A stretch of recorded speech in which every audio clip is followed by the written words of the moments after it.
Breaking news చూస్తున్నాం. Visakha steel plant లో భారీ ప్రమాదం జరిగింది. మోల్టన్ లాడల్ నుంచి హాట్మెన్ బకెట్లు కుప్పకూలాయి. ద్రవ ఉక్కు పడ్డంతో కార్మికులు మృతి చెందినట్లు అనుమానిస్తున్నారు.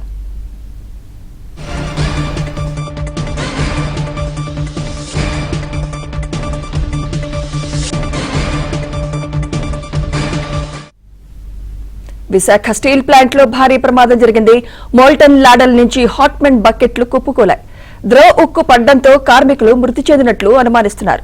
ఇదే అంశంపై మరింత సమాచారం మా ప్రతినిధి నాయుడు అందిస్తారు. నాయుడు, అసలు ఎగ్జాక్ట్ గా ఏం జరిగింది, ఎంతమంది చనిపోయారు, అక్కడ అసలు ఏంటి పరిస్థితి? విశాఖ స్టీల్ ప్లాంట్ లో ఏదైతే హాట్ మెటల్ ఉంటుందో దీన్ని లాడల్ తో తీసుకెళ్లి ఇంకో చోట పోయడానికి ఎప్పుడు మౌల్డ్ వేసేటప్పుడు దాన్ని ఒక చోట నుంచి ఇంకో చోట నార్మల్ గా క్యారీ చేస్తుంటారు. సో ఈ క్యారీ చేసే క్రమంలో ఏదైతే ఆ లాడిల్ ఉంటుందో ఆ లాడిల్ ఒక్కసారిగా కుప్పపోవడంతో ఆ బకెట్లతో ఏదైతే హాట్ మెటల్ తీసుకెళ్తున్నారో ఆ సమయంలో అక్కడ ఎవరైతే కింద పనిచేస్తున్నారో అంటే పైన ఆల్రెడీ హాట్ మెటల్ మూవ్ అవుతుంటుంది. అక్కడ నియర్ బై ఎప్పుడు వర్కర్స్ అనే వాళ్ళు పనిచేస్తూ ఉంటారు. అక్కడ నియర్ బై ఎందుకంటే ఆ టెంపరేచర్స్ మీద చెక్ చేయడానికి కూడా కార్మికులు అంతా చుట్టుపక్కల ఉంటూ ఉంటారు. సో ఈ సమయంలో ఒకసారిగా అది పడిపోవడంతో వాటి కింద కొంతమంది ఆ హాట్ మెటల్ కొంతమంది మీద పడిపోయినట్టు మనకి తెలుస్తుంది. ఇందులో కొంతమంది గాయాలే, కొంతమంది మృతి చెందారనేది కూడా ప్రస్తుతం అందుతున్నటువంటి సమాచారం. అయితే ఎంతమంది చనిపోయారు లేకపోతే ఏంటి, ఎంతమంది గాయాలు అనే వివరాలు ఇంకా తెలియాల్సి ఉంది. ప్రస్తుతం అక్కడికి అగ్నిమాపక సిబ్బంది మిగతాలంతా చేరుకొని సహాయ చర్యలు అయితే ప్రస్తుతం అయితే కొనసాగుతున్నటువంటి పరిస్థితి ఉంది అనేది మనం చెప్పొచ్చు. ఇది SMS2 డిపార్ట్మెంట్ లో ఈ ప్రమాదం జరిగినట్టు మనకి తెలుస్తుంది. అవి అయితే ప్రస్తుతం వస్తున్నటువంటి మంటలను వ్యక్తిని అభివృద్ధి చేస్తున్నారు.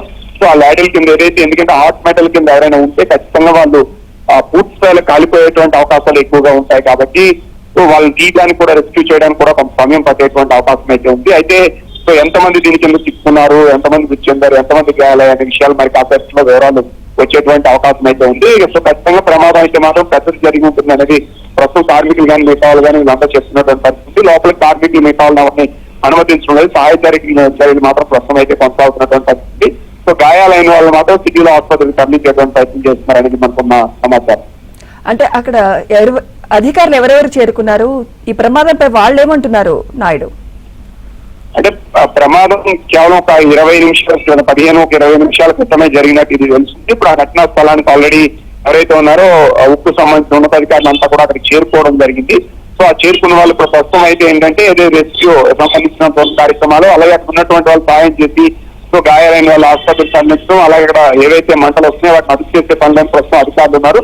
సో ప్రమాదానికి గల కారణాలు ఏంటి అనేది విషయం మీద అయితే ప్రస్తుతం ఇంకా పూర్తి క్లారిటీ లేదు. మరోవైపు ఇంకోటి ఏంటంటే సాధారణంగా కూడా ఎప్పుడూ కూడా స్టీల్ ప్లాంట్ లో మెయింటెనెన్స్ ప్రాబ్లం అనేది సరిగా పట్టించుకోకపోవడం వల్లనే ప్రతిసారి ప్రమాదాలు అనేవి జరుగుతున్నాయి. వీటికి అసలు మెయింటెనెన్స్ లోపమా ఏంటి అనే విషయం పైన ఇంకా క్లారిటీ లేదు. ప్రస్తుతానికి అయితే ఆ విషయం పైన కాకుండా వీళ్ళు ఎవరైతే గాయాలైన వాళ్ళు మృతి చెందిన వాళ్ళు ఎవరున్నారు ఏంటి వివరాలు సేకరించేకుండా ఉన్నారు. సహాయ చర్యలు అయితే ప్రస్తుతం కొనసాగుతున్నట్టు మనకి తెలుస్తుంది. మిగతా వాళ్ళని ఎవరిని కూడా లోపలికి అనుమతించేటువంటి పరిస్థితి లేదు. మీడియా కానీ మిగతా వాళ్ళందరూ కూడా గేట్ బయట ఉండేటువంటి అవకాశం ఉంది. లోపలికి ఎవరిని అనుమతించేటువంటి పరిస్థితి అయితే లేదనేది. మరోవైపు ఇప్పుడిప్పుడే పూర్తి స్థాయిలో స్టీల్ ప్లాంట్ నిలదొక్కుని ఉత్పత్తి తిరుగుతున్న క్రమంలో ఈ ప్రమాదాలు అనేది తరచూ జరుగుతున్న ప్రమాదాలు అనేది సో తీవ్ర ఆందోళనకు గురి చేస్తున్నటువంటి పరిస్థితి అయితే ఉందనేది మనం స్పష్టంగా చెప్పొచ్చు. గతంలో కూడా ఇలాంటి కొన్ని ప్రమాదాలు జరిగాయి. ఇవి కావాలని చేస్తున్నారా లేకపోతే నిజంగా జరుగుతున్నాయనే అనుమానాలు కూడా వ్యక్తం చేస్తున్నటువంటి పరిస్థితులు అయితే చాలా వరకు ఉన్నాయనేది మనం స్పష్టంగా చెప్పొచ్చు.